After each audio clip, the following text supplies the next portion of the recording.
दोस्तों, ये संसार अमीर और गरीब लोगों के बीच बटा हुआ है। एक तरफ ऐसे लोग हैं जो दाने दाने को मोहताज हैं, जबकि वहीं दूसरी ओर ऐसे भी लोग हैं जिनके पास इतना कुछ है कि उन्हें इस सब की खबर ही नहीं है। लेकिन जो भी स्थिति हो, हमेशा हमारे पास एक अवसर जरूर होता है। हम अपनी तकदीर बदल सकते हैं। वैसे कई बार लोग अवसर का लाभ उठाते हुए कुछ ऐसा कर जाते हैं कि फिर उनकी 7 पीढ़ियां सुखी हो जाती है। जबकि वहीं कुछ लोग ऐसे भी हैं जो हाथ आए अवसर को बस ऐसे ही गवा देते हैं। बस यही बात सफलता और असफलता के बीच एक गहरी खाई बना देती है। वैसे इसी क्रम में आज हम आपको एक ऐसी शिक्षाप्रद कहानी सुनाने जा रहे हैं जिसे सुनकर आपको ये पता चलेगा कि ऐसी कौन सी भूल है जो आपको जिंदगी में कभी नहीं करनी चाहिए, जो आपकी जिंदगी बर्बाद कर देती है। लेकिन शुरू करने से पहले यदि अभी तक आपने चैनल को सब्सक्राइब, वीडियो को लाइक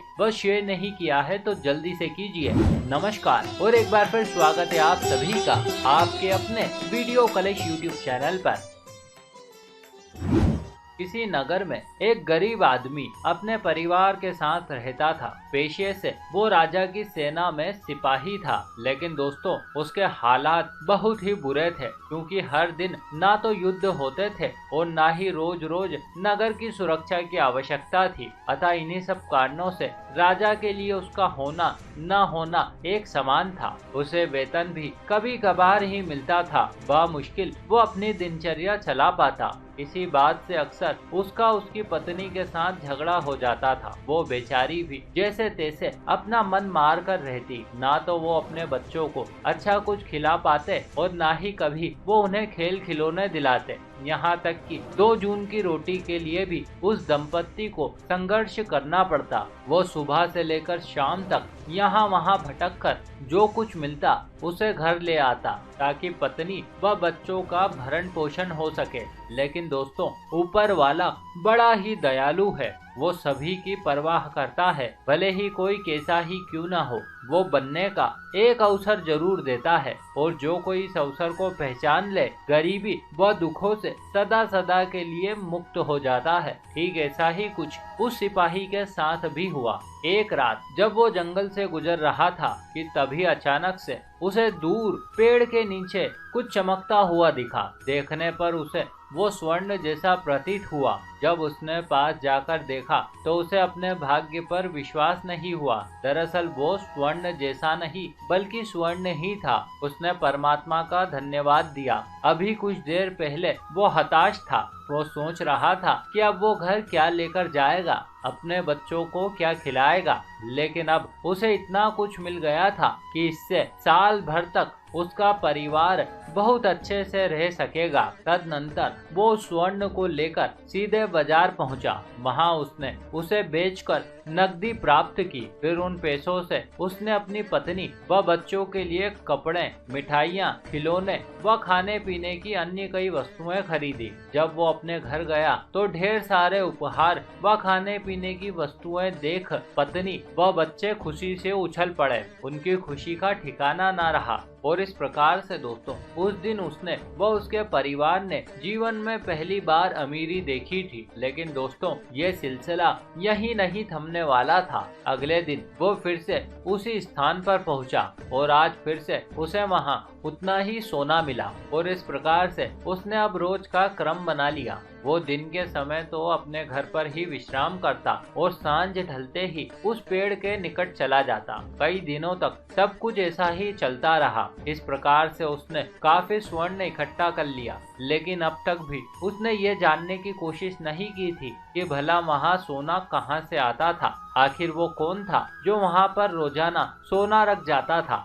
अतः एक दिन उसने इस रहस्य को जानने का निश्चय किया। वो सुबह से ही पेड़ पर नजर रखने पहुँच गया। पूरे दिन वो वहाँ बैठा रहा। उसे लगा कि वहाँ जरूर कोई न कोई अदृश्य शक्ति आकर उसके लिए स्वर्ण रख जाती होगी, किंतु पूरा दिन बैठे रहने के बाद भी वहाँ पर कोई नहीं आया। अंततः दिन समाप्त होने ही वाला था कि तभी अचानक से एक पक्षी उस पेड़ पर आकर बैठा और फिर उसने बीट की, लेकिन आश्चर्य, वो बीट सोने की थी। और इस प्रकार से दोस्तों उस दिन उसे उस चमत्कारी पक्षी के बारे में पता चला। तदनंतर अगले दिन उसने उस पक्षी को पकड़ने का निश्चय किया और जैसे तैसे जुगाड़ करके वो उस जादुई पक्षी को पिंजरे में कैद कर पाने में सफल हो गया। अब उसके हाथ सोने की खदान लग गई थी। वो उस पक्षी को दाना खिलाता और बदले में उसे सोने की बीट मिल जाती। बस दोस्तों यही अवसर होता है जब लक्ष्मी आपको भटकाती है। जो आदमी इस समय संभल गया, समझ लो वो धनवान हो गया। बस यही आदमी की अंतिम परीक्षा होती है। इसी से आदमी सदा सदा के लिए गरीब व सदा सदा के लिए अमीर हो जाता है। अब बारी उस सिपाही की थी। बैठे बैठे उसके मन में ये विचार आया कि मुझे इस सब के बारे में महाराज को जरूर बताना चाहिए। वो जैसे भी हैं, लेकिन है तो मेरे अन्नदाता, और यदि आगे रहकर मैंने उन्हें नहीं बताया और यदि उन्हें किसी और के माध्यम से पता चल गया तो कहीं ऐसा ना हो कि वो मेरी बलि चढ़ा दे। बस दोस्तों मन में इसी ख्याल के आते वो विचलित हो उठा। उसने बिना कुछ सोचे समझे पूरी सच्चाई राजा को बता दी। अब हुआ यूं कि वो राजा निहायत ही मूर्ख और चमचा प्रिय था। यहाँ तक कि उसका सारा मंत्रिमंडल भी चाटुकार मंत्रियों से भरा था। अतः इससे पहले कि वो मूर्ख राजा कुछ निर्णय कर पाता, एक चापलूस मंत्री ने कहा, महाराज आप भी कहाँ इस अदने से सिपाही की बातों में आ रहे हैं। अरे जरा सोचिए, आप महाराज हैं। यदि आप इन छोटे छोटे मुद्दों में उलझे रहेंगे तो बड़े मुद्दे कब देखेंगे। और भला आप ही सोचिए, यदि इस पक्षी का मल सोने में परिवर्तित हो जाता तो फिर हमारे नगर में सोना ही सोना होता। और इस प्रकार से दोस्तों वो मूर्ख राजा उस चाटुकार की बात में आ जाता है और बिना सच्चाई जाने वो उस पक्षी को आजाद करने का आदेश दे देता है। इस सब पर वो सिपाही सबका मुंह ताकता रह जाता है और उधर सोना देने वाला वो जादुई पक्षी सभी मूर्खों की आंखों के सामने से छूमंतर हो जाता है। किंतु जाते जाते वो इतना जरूर कहता है कि मैं बुद्धू था, जो सिपाही के सामने मैंने मल किया। ना मैं मल करता और ना ही उस सिपाही को इस रहस्य का पता चलता। फिर दूसरी पंक्ति में वो कहता है कि मुझसे भी बड़ा बुद्धू तो सिपाही निकला, जो उसने इस रहस्य को राजा को बताया। ना ही वो राजा को रहस्य बताता और ना ही उसे स्वर्ण से हाथ धोना पड़ता। फिर तीसरी पंक्ति में वो कहता है कि हम दोनों से बड़ा मूर्ख तो राजा निकला, जो इन चाटुकार मंत्रियों की बातों में आकर स्वर्ण का ऐसा खजाना हवा में उड़ा दिया। वैसे दोस्तों ये कहानी सिर्फ कहानी नहीं बल्कि हम में से कईयों की आप बीती है,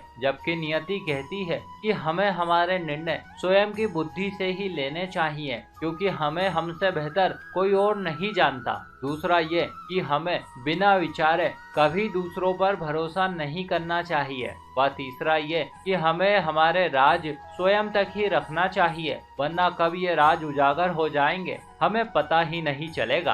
तो दोस्तों अब तो आप भी जान ही गए होंगे कि संसार में चालाक रहना कितना जरूरी है, वरना कब आपका डर आपको बर्बाद कर देगा आपको पता ही नहीं चलेगा। इसी के साथ हमारी ये कथा भी यहीं समाप्त हुई। आशा करते हैं आपको हमारा प्रस्तुतिकरण व प्रयास जरूर अच्छा लगा होगा। आपने हमें इतने प्रेम से सुना, इस सब के लिए आपका बहुत बहुत आभार। हम जल्दी ही मिलेंगे आपसे अगले वीडियो में। तब तक के लिए नमस्कार।